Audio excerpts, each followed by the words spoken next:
علیکم ورحمۃ اللہ وبرکاتہ۔ لا الہ الا اللہ الملک الحق المبین محمد الرسول اللہ صادق الوعد الامین۔ ایک بار درود پاک کا نذرانہ پیش کریں۔ اللہم صلی علی سیدنا و مولانا محمد معدن الجود والکرم وآلہ واصحابہ الکرام وابنہ الکریم وبارک وسلم صلاۃ دائمۃ سرمدا ابدا۔ عزیزان گرامی وقار، آج کے حالات ہندوستان کے جس سے آپ سب باخبر ہیں کہ حضور پاک صلی اللہ تعالیٰ علیہ وسلم، اسلام، قرآن اور رب ذوالجلال کی شان میں گستاخی پہ گستاخی ہو رہی ہے، اور مزید یہ کہ یہ گورنمنٹ اور حکومت کی پشت پناہی میں ہو رہی ہے۔ اگر ایسا نہیں ہوتا تو یہ چند خبیث کھلے سانڈ کی طرح 1.5 مہینے سے نہیں چیخ رہے ہوتے۔ ابھی جس ملعون نرسنگھانند کی گستاخیاں اور مغلظات اور گالیاں سن کر کے ہمارے دل چھلنی ہو چکے تھے، اب پانی سر سے اوپر ہو چکا ہے مسلمان۔ حالات اس قدر نازک ہیں، مجھے یہ سمجھ میں نہیں آتا اب تک کہ حکومت ان کو اریسٹ کیوں نہیں کرتی۔ ان کی کیا مجبوری ہے ان کے ساتھ، یا ان کے خود کے یہ پالے ہوئے کتے ہیں؟ یہ مسلسل روزانہ ویڈیو اپلوڈ کرتے ہیں، کیا ان کو پولیس پوچھتی تک نہیں ہے کہ تم اس طرح سمپردائک ماحول کر رہے ہو، فتنہ پھیلا رہے ہو، ہندوستان میں امن و امان خراب کر رہے ہو؟ ان کو پوچھنے والا بھی کوئی نہیں ہے۔ آج کی بات میں بتا رہا ہوں، دل چھلنی ہو چکا تھا۔ مجھے معلوم ہے کہ ان کو اب پولیس اریسٹ بھی نہیں کرتی اور ہمارے احتجاجات اور ہمارے پروٹیسٹ سے بھی کچھ نہیں ہوتا، تو اس فقیر قادری نے اس کو مباہلے کا چیلنج دیا تھا کہ اگر تو اپنے بات میں سچا ہے تو آ جا، سامنے آ جا اور دیکھ لیا جائے، پوری دنیا بھی دیکھ لے گی کہ ایک مرتبہ ہم سامنے بیٹھ کر کے مباہلہ کر لیں۔ مباہلہ جانتے ہیں، ابھی جو سب کو پتہ ہو چکا ہے، ان کی زبان میں اگنی پریکشا۔ میرے اس چیلنج کو اس نے سویکار کیا تھا، ایکسیپٹ کیا تھا، لیکن یہ بھی میں بتا دوں کہ کیوں ایکسیپٹ کیا اس نے۔ وہ بل میں بیٹھا ہوا چوہا، اسے معلوم تھا کہ گورنمنٹ اس طرح کرنے کی اجازت دیتی نہیں، اس لیے وہ اپنے قوم میں ہیرو بننے کے لیے اس طرح کی چیلنج کو ایکسیپٹ تو کر لیا۔ ورنہ آپ سب کو معلوم ہے میرے مسلمانوں کہ پاکھنڈی اور بلاتکاری اور مال کا پجاری، اس کے اندر مباہلہ کرنے کی طاقت ہے، مباہلہ کر سکتا ہے وہ۔ اس کے خود کے دین اور دھرم سے کوئی تعلق نہیں ہے۔ میں یہ چیلنج کے ساتھ کہتا ہوں، سناتن دھرم سے بھی اس کا کوئی تعلق نہیں ہے۔ اب میں جب بار بار اس کو للکارتا رہا تو ابھی جا کر کے اب وہ میرے جواب میں کہتا ہے مولانا میدان چھوڑ کر کے بھاگ رہا ہے، پرمیشن کی ذمہ داری میرے اوپر ڈال رہا ہے۔ آپ سب ٹھنڈے دماغ سے سوچ کر کے بتائیں، پرمیشن کی ذمہ داری اس کو نہ دوں تو اور کس کو دوں؟ اس لیے کہ یہ اس کے آج حکومت اس کی پشت پناہی میں ہے اور یہ ناجائز اولاد میں سے ہے ان کی۔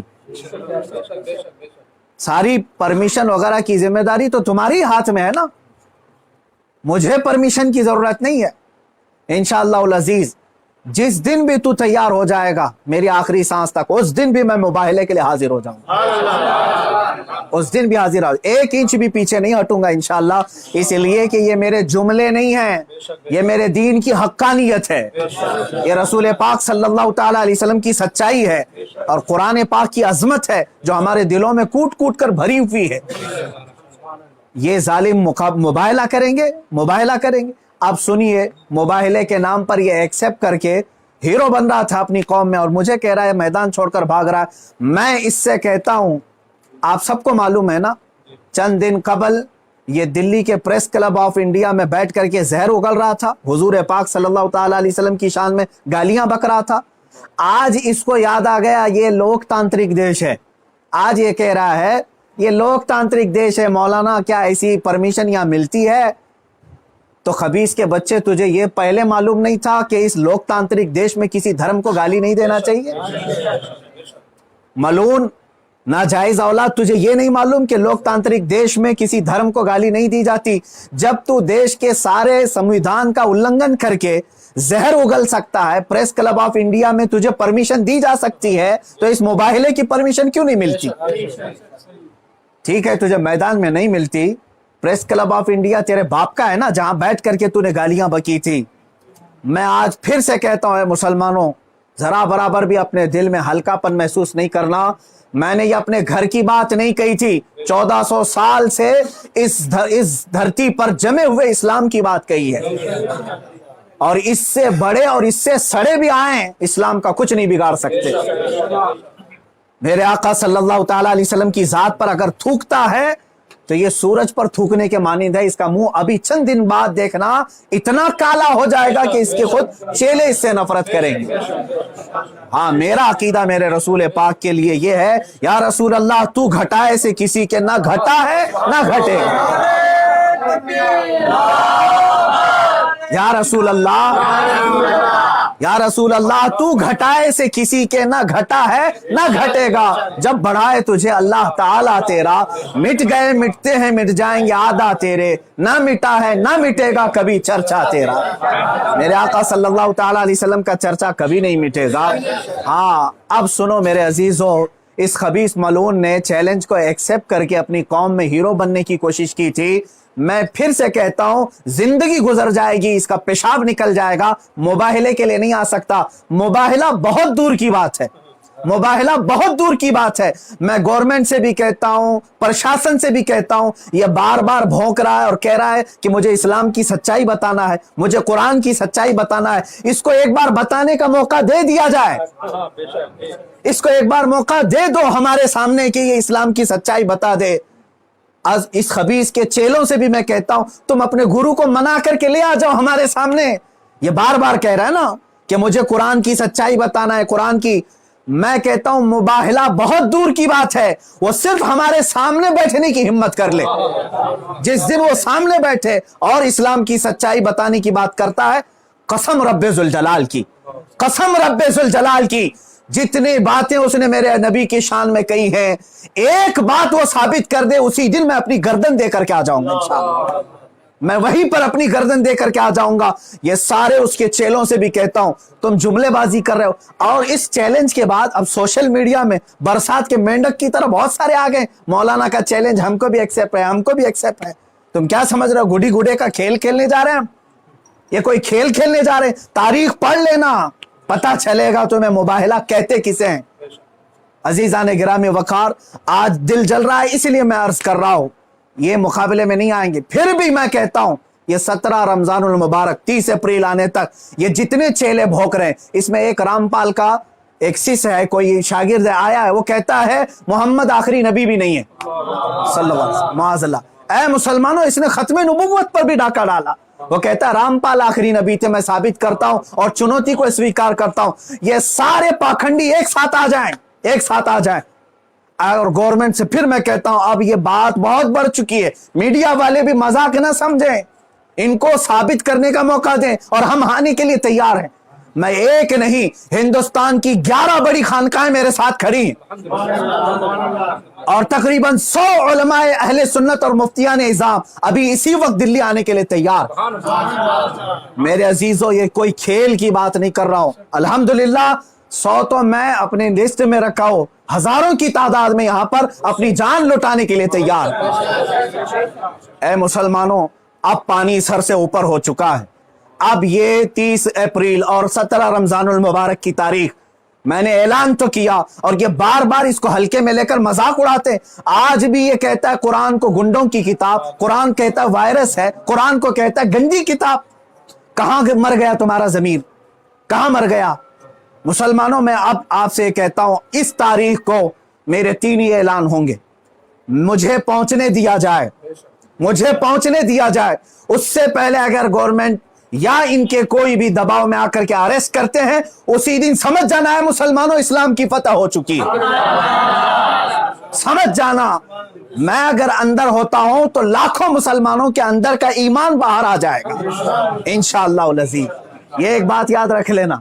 دوسری بات، اگر اس تاریخ سے پہلے حکومت اسے اریسٹ نہیں کرتی، جو روزانہ آج تک کھلے عام اس طرح کی گستاخیاں کر رہا ہے، حد ہو گئی، حد ہو گئی۔ یہاں پر ہوم منسٹر پر کوئی ٹپنی کرے تو جیل میں چلا جائے، اور یہ مسلسل 1.5 مہینے سے مغلظات بک رہا ہے، پخانہ اگل رہا ہے، اور کوئی کچھ نہیں کرتا، اس کو پوچھتا تک نہیں اس کو۔ اور اگر اس تاریخ تک یا تو اسے اریسٹ کرے، یا تو پھر اس تاریخ کو پورے ہندوستان بھر کے مسلمان